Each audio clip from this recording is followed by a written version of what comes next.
안녕하세요. 동갑내기 남편과 살고 있는, 아니 살았던 40대 여성입니다. 누가 그러더라고요. 기쁨은 나누면 배가 되지만 슬픔은 나누면 약점이 된다고. 그래서 지인들에게도 속 시원히 터놓고 말을 못했는데 요즘 어디에라도 이 답답한 마음을 털어놓고 싶어서 죽겠더라고요. 그래서 익명의 힘을 빌려 제 이야기를 하러 왔습니다. 남편과는 아는 선배의 소개로 만났어요. 선배 말로는 사람이 무뚝뚝하긴 해도 속이 깊다고 진국이라고 하대요. 진국이고 뭐고 솔직히 소개팅은 내키지는 않았는데 그도 그럴 것이 저는 낯도 가리고 쑥스러움이 많아 자연스러운 만남을 추구하는 편이었거든요. 하지만 남편을 소개받을 당시 제 나이 28살이었고 그래서인지 주변 친구들은 결혼 준비를 하고 있거나 연애를 하기에 바빴네요. 그렇다 보니 저도 언젠가부터 조바심을 느끼고 있었고요. 그래서 일단 한번 만나나 보자 싶어서 나갔습니다. 그런데 무뚝뚝한 남자라는 선배의 말과는 달리 남편은 좀 버벅거리기는 했어도 같이 있는 내내 어떻게든 대화를 이끌어가려고 노력하대요. 낯을 많이 가리는 것 같기는 했지만 자기 딴에는 그래도 농담도 던지고 그런 모습이 저한테 잘 보이려고 노력하는 것 같아서 보기 좋았어요. 그렇게 그날 밥 먹고 차 마시고 어쩌다 보니 맥주까지 한잔했네요. 그리고 이후로도 몇 차례 더 비슷한 데이트를 했고 저희는 사귀기 시작했지요. 이후로 남편과는 3년을 사귀었는데 그 시간 동안 남편은 단 한 차례도 술이나 여자 문제로 저를 가슴 아프게 한 적이 없었습니다. 그래서 결혼 상대로 제격이라고 생각했어요. 너무 단순하다, 어이없어 보일 수도 있지만 사실 저희 언니가 형부의 외도로 굉장히 오래 힘들어했거든요. 그런 언니를 옆에서 지켜보고 있으니 돈이고 인물이고 다 필요 없다 싶었어요. 나만 사랑해주고 나만 위해주면 최고다. 그렇게 생각했달까요? 결혼 준비를 하는 과정은 그다지 까다롭지 않았어요. 주변 사람들 중 몇몇이 남편이 홀어머니의 위로 누나 둘이 있다는 걸 알고 저더러 잘 생각하란 식으로 충고를 하기도 했는데 솔직히 말해서 그땐 그런 말이 귀에 들어오지 않았네요. 그리고 실제로 어머님을 두세 번 만났었는데 어머님이 저에게 살갑게 대해주신 건 아니지만 특별히 나쁘게 하신 것도 없었거든요. 저 또한 모녀 같은 고부 사이를 원하지도 않았기에 딱히 서운한 것도 없었고요. 어머님의 대면대면하신 태도가 오히려 편했다니까요. 그래서 결혼을 하더라도 어머님이나 신우들하고 갈등을 겪을 일은 없을 거라고 생각했는데 제가 너무 단순했던 거지요. 말이 나와서 말인데 시댁 사정은 듣자 하니 빠듯했어요. 남편 말로는 아버님 돌아가신 이후로 어머님이 자식새 키운다고 건물 청소면 남의 집살림이며 이일저일 가리지 않고 하셨대요. 고생을 많이 하셨다고요. 그래서 남편이 자기가 취직한 이후로는 어머님더러 일을 그만하시라 했답니다. 그리고 이후로 생활비로 한 달에 50만 원씩 보내드리고 있다대요. 신우들도 얼마씩 보내드린다고 하는데 정확히 액수까지는 모르겠어요. 다만 결혼 후에 신우들 집에도 갔었는데 까놓고 말해서 해놓고 사는 거 보니까 사는 게 여유 있어 보이지는 않더라고요. 아무튼 그래서 어머님은 자식 셋이 보내주는 용돈과 나라에서 받는 약간의 연금으로 생활을 이어나가고 계셨어요. 결혼할 때도 따로 도움을 받은 건 없습니다. 남편이 모아둔 돈과 제가 모아둔 돈을 합해 허례허식은 생략하고 남들 눈에 튀지 않는 선에서 결혼을 했어요. 그렇게 남편과 부부의 연을 맺고 앞으로 지금까지 해왔던 것처럼 서로 아껴주고 성실히 살면 될 줄 알았습니다. 그런데 이게 웬걸요? 제 남편 말이에요. 효자도 그런 효자가 없더라고요. 연애할 때는 도통 티를 안 내서 전혀 눈치채지 못했는데 갑자기 사람이 어머님 이야기만 나오면 눈물이 그렁그렁 맺히질 않나, 안쓰러워서 밥 먹다가 목이 메인다 하질 않나? 아니, 저도 부모님 계시지만 별꼴이더라고요. 누가 보면 정말 저희 어머님 막말로 돌아가실 날 받아놓고 사는 분인 줄 알 만큼 걸핏하면 어머님 불쌍하다고 그러는데 처음에야 물론 저도 그런 남편을 달래주고 이해해주려고 했어요. 그런데 제가 그럴수록 남편이 저에게 이상한 요구를 해오더라고요. 결혼하고 얼마 지나지 않아서 하루는 남편이 저를 붙들고 그간 어머님이 얼마나 고생을 많이 하셨는지 주절주절 늘어놓기 시작하더라고요. 한 30분 넘게 듣고 있으니까 저도 사람인데 슬슬 지겹기도 하고 저희 부모님도 고생 많이 하셨거든요. 솔직히 말해서 그 시절에 고생 안 하신 부모님들이 몇 분이나 되시겠어요? 다들 자기 자식은 당신보단 낫게 살게 하겠다고 고생 많이들 하셨지요. 그렇다고 남들한테 내 부모 고생한 거 알아달라고 할 수는 없는 거잖아요. 본인부터 잘해야지. 그런데 남편은 자기가 대학을 다닌답시고 서울에 올라온 이후로 지금까지 어머님께 너무 소홀했다며 그게 너무 후회가 된다고 앞으로 어머님한테 잘하고 싶대요. 그러면서 저더러 연락도 자주 드리고 한 달에 두세 번은 내려가서 식사도 같이 하고 그랬으면 좋겠다는 거예요. 그리고 그 말은 그냥 말뿐이 아니었습니다. 이후로 걸핏하면 왕복 2시간 거리인데 갔다 오자, 가서 먹고 오자, 모시고 어디 가자, 미치겠더라고요. 그래서 한 1년 가까이 그 집거리 하다가 못하겠다 했습니다. 20분 거리에 있는 친정도 한 달에 한 번을 못 가는데 2번이고 3번이고 매주 시댁에 가는 거 힘들어 죽겠다고요. 그랬더니 남편이 어머님이 저한테 뭘 시키는 것도 아닌데 뭐가 힘드냐입니다. 남편 말대로 저희 어머님이 저한테 밥해라 뭐해라 그런 걸 시키지는 않으세요. 그렇다고 제가 시댁에서 2발 뻗고 편하게 누워있을 수가 있나요? 잠을 잘 수가 있나요? 그러다 한 번은 어떻게 보면 마지막이기도 한데 어머님 댁에서 신혼회까지 모여서 다 같이 식사를 하게 되었어요. 신우들도 음식을 해왔고 저도 해갔고 그래서 온 가족이 모여서 잔칫날 마냥 한 끼 먹게 되었습니다. 조카들까지 다 와서 거의 10명 가까이 모였으니 설거지거리가 좀 많았겠어요? 그런데 식사를 마치고 나니까 다들 뭐 부산하게 움직이는 것 같더니 어느새 TV 앞에 옹기종기 모여 있더라고요. 저만 부엌에 덩그러니 서 있고 이런 일이 처음 있던 건 아닌데 그날은 왜 그렇게 짜증이 나던지요. 그래서 남편을 불러서 설거지를 시켰어요.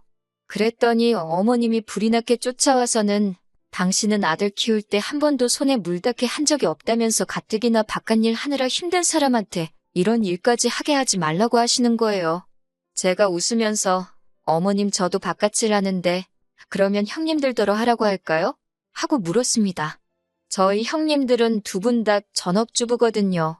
그랬더니 어머님이 그냥 하지 말고 냅두랍니다. 저희 다 가고 나면 당신이 하신다고요. 그런데 솔직히 그것도 말이 안 되잖아요. 설거지거리가 산더미인데 그걸 나이 드신 어머님 혼자 하시라고 냅둔다는 게 그래서 제가 남편한테 다시 눈치를 줬어요. 그러자 남편이 못 이긴 척 고무장갑을 다시 꼈고 어머님도 못마땅하신지 저를 째려보시더라고요. 그런데 신우들이 절더러 하는 말이 남편 잘 얻어서 좋겠답니다. 저렇게 자상한 남자가 어디 있냐면서 어이가 없어서 남편이 와이프를 잘 만난 거라고 저처럼 돈도 벌어오고 살림도 해주는 여자가 어딨냐고 저는 미쳤다고 쏘아붙여버렸어요. 이후로 결정적인 사건이 있었던 건 아닌데 거듭되는 불편한 상황으로 어머님과의 사이가 점점 틀어져 갔습니다. 그리고 그런 2사람 사이에서 남편이 전혀 제 방어책이 되어주질 못했어요. 오히려 무조건 제가 어머님한테 맞춰드리길 바랬지요. 한 예로 저희 어머님은 연락 문제에도 굉장히 예민하신 분이었는데 당신 며느리가 일을 하건 말건 그런 건 안중에도 없으셨어요. 아침 10시고 오후 3시고 시간 상관없이 아무 때나 전화를 거시기 일쑤였습니다. 그러다 제가 못 받잖아요? 그러면 바로 남편에게 연락을 해서는 결혼할 때 돈 안 해줬다고 전화도 일부러 피하는 거 아니냐. 제가 어머님을 무시하는 것 같다는 식으로 말씀하시더라고요. 더 화가 나는 건 어머님이 그런 억지를 쓰시면 남편이란 인간이 그럴 리가 있냐거나 무슨 말을 해서든 오해를 푸시게 해야 하는데 그런 게 없었어요. 오히려 저한테 전화를 해서 정말 어머님 전화라서 일부러 안 받은 거냐고 추궁을 하더라니까요. 그리고 이런 일이 반복되다 보니 잘해봤자 한 번 실수하면 끝이구나 싶어서 잘하고 싶지도 않더라고요. 그래서 결혼한 지 한 2, 3년 차가 됐을 무렵에는 그냥 정말 며느리로서 해야 할 일만 했어요. 예쁨 받는 며느리 되고 싶다 욕심낸 적도 없지만 아예 마음에서 비웃달까요? 그러다 결정적으로 이혼으로 치닫게 된 사건이 벌어졌습니다. 시작은 반찬이었지요. 제가 결혼하고 2년차쯤 되었을 때 친정아버지께서 은퇴를 하셨는데 이후로 공기 좋은 곳에서 생활하고 싶다며 친정어머니와 함께 지방으로 내려가셨어요. 그리고 이후로는 그곳에서 생활하시면서 저에게 반찬 같은 걸 보내주십니다. 저희 친정어머니는 음식 솜씨가 좋으신데 전 그렇지 못하거든요. 그리고 남편도 저희 친정어머니 음식을 엄청 잘 먹고 좋아했고요. 그런데 언젠가 한번 어머님께서 저희 집에 오셨다가 친정어머니 음식으로 가득한 저희 집 냉장고를 보시고는 솔직히 지금도 정확한 이유는 모르겠지만 기분이 상하셨더라고요. 그리고 이후로 계속해서 어머님도 반찬을 보내기 시작하셨어요. 그런데 문제는 맛이 없었다는 거예요. 제 입에 안 맞는 게 아니라 정말 누가 먹어봐도 맛이 없다고 할 만큼요. 어머님 아들인 남편도 잘 안 먹던걸요. 그렇다 보니 결국 버려지는 게 대부분이었고 이건 아니다 싶어서 제가 남편더러 어머님한테 보내지 마시라고 얘기 좀 하라 했지요. 그런데 어머님 상처받으면 어쩌냐며 그걸 못하더라고요. 보다 못한 저라도 할까 했지만 가뜩이나 사이도 안 좋고 불편한데 나서서 좋은 소리 들을 리도 없고 그래서 결국 저도 안 했어요. 막말로 아들인 남편이 괜찮다는데 내가 알 바냐 솔직히 그렇게 생각하고 내버려뒀네요. 그러다 문제의 날이었습니다. 그날은 남편도 아침부터 뭐가 그렇게 심통이 났는지 저한테 하루 종일 내내 툴툴거리대요. 저도 받아주는데 한계를 느끼고 있었고요. 그래도 어떻게 하루가 거의 다 가고 저녁 식사를 하기 위해 밥상을 차리고 있었습니다. 국이고 뭐고 끓이기도 귀찮아서 친정어머니가 보내주신 나물 반찬에 고추장 넣고 밥을 비볐어요. 계란 후라이에서 올리고 옆에다 친정어머니가 보내주신 김치를 꺼내놨지요. 이윽고 남편도 식탁에 앉았는데 뜬금없이 왜 자기 엄마, 그러니까 시어머니가 보내주신 김치는 안 꺼내냐면서 시비를 거는 거예요. 어이가 없어서 먹을 거면 꺼내 먹으라니까 왜 애시당초 꺼내놓질 않았냐면서 말꼬투리를 잡기 시작하대요. 그래서 꺼내라고 먹을 사람이 꺼내면 되는 거 아니냐고 어제 꺼내놨을 때 손도 안 대지 않았냐니까 저더러 저는 왜 안 먹냐입니다. 무려 시어머니가 해준 음식인데 왜 안 먹냐고 따지는 거예요. 입에 안 맞아서 먹기 싫어서 안 먹는다니까 시어머니를 무시하는 거냐면서 먹으래요. 무조건 먹으라면서 악을 쓰는데 순간 사람이 아니라 무슨 짐승처럼 보이더라고요.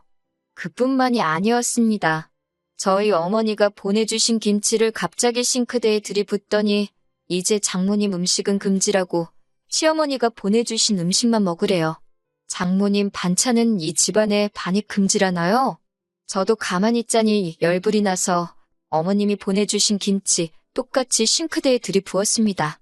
그러자 남편이 먼저 저더러 미친 엑스라고 욕을 하더니 집에서 나가더라고요. 나가봤자 지만 손해지. 저도 그 뒤통수에다 똑같이 욕하고 난리도 아니었어요. 집안에서 김치 냄새는 진동을 하지. 한행 가라앉지를 않지. 진짜 열받더군요. 그런데 다음 날 남편이 집에 기어들어오대요. 얘기를 좀 하잡니다. 그러면서 사실 자기가 요새 저한테 너무 서운했다나요. 어머님이 제가 처음 시집올 때랑 달라졌다면서 제 눈치를 보신다나 어쩐다나. 그런데 제가 어머님 반찬까지 안 먹으니까 진짜 어머님 말씀대로 며느리인 제가 어머님을 무시하는 것 같아서 순간 너무 속상했답니다. 이야기를 듣고 있는데 솔직히 진짜 또라이구나 그 생각밖에 안 들었어요. 그런데 이런 제 속을 아는지 모르는지 남편이 한다는 말이 그래서 자기가 어머님과 제 사이에 오해를 풀려면 어떤 방법이 좋을지 고민해봤는데 같이 사는 게 제일 좋겠답니다. 서로 살부대 끼고 살다 보면 미운정 고운정 다 들지 않겠냐며 진정한 한 가족이 될 수 있을 거래요. 어이가 없어서 진심이냐고 물었습니다. 남편이 전에 없이 밝은 표정으로 그럼 진심이지 아니겠냐고 그래요. 제가 너무 열받아서 살다 시어머니 반찬 안 먹는다고 합가하자는 소리 들은 여자는 나밖에 없을 거라고 소리를 빽 질렀어요.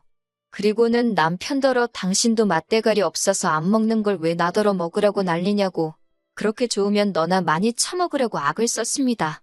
합가 같은 소리 좋아한다고 그렇게 니네 엄마 반찬 먹으면서 니네 엄마랑 살고 싶으면 나랑 결혼은 왜 했냐. 그냥 니네 엄마랑 부둥켜 안고 살지.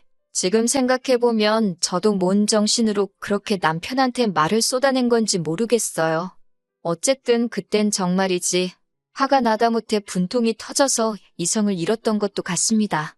얼마나 저도 화가 났는지 어머님도 아니고 니네 엄마 소리가 절로 나더라고요.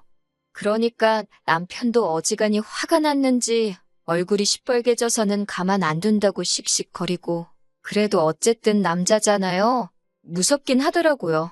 이렇게 더 화를 냈다간 오히려 남편이 저한테 해코지를 할지도 모르겠다 싶어서 일단 적당한 선에서 소리 지르는 건 멈췄습니다. 그리고는 자포자기한 모습으로 그냥 그만하자고, 나는 죽어도 학가는 못하겠으니 차라리 헤어지자 했어요.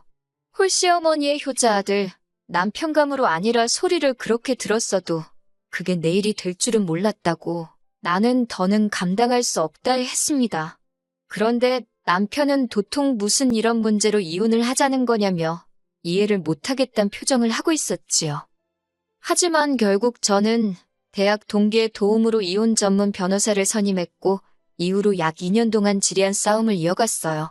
사실 남편이 외도라던가 도박처럼 소위 분명한 사유가 없었기 때문에 이혼 소송을 하기가 쉽지는 않았거든요. 그리고 결국은 이혼에 성공하긴 했지요. 하지만 제가 바라는 대로 됐음에도 왠지 마음이 편하진 않대요. 상처뿐인 승리였다고 해야 할지, 몇 년의 시간이 신기루처럼 사라진 기분이었다고 할까요? 그래도 이렇게 혼자가 된 지금 마음은 홀가분합니다. 애가 없어서 다행이란 생각도 들고요. 남편과의 만남을 주선했던 선배는 원래 남자는 결혼하면 효자가 되는 법이라며 저더러 웬만하면 좀 품어주지 그랬냐는데, 같은 여자인 선배가 그런 소리를 하니까 얼마나 한심하게 보이던지요. 선배나 그렇게 남편한테 납작 엎드려서 맞춰주고 말만 따라 져주면서 살라 했네요. 선배 부모님이 좋은 마누라 다 됐다고 퍽이나 좋아하시겠다고요. 이혼하고 처음 한동안은 남편을 탓하기도 하고 제 자신을 탓하기도 하면서 울며 시간을 보냈어요. 그토록 바라던 이혼이었지만 동시에 처음부터 제대로 된 선택을 하지 못했다는 자괴감이 컸으니까요. 그래도 이제는 이 글을 마지막으로 더는 방황하지 않을 수 있을 듯해요. 다 쏟아내고 나니까 제가 예상했던 것보다 훨씬 후련하거든요. 미래에 제 자신에게 부끄럽지 않게 열심히 살아보겠습니다. 그러면 또 좋은 날이 오겠지요.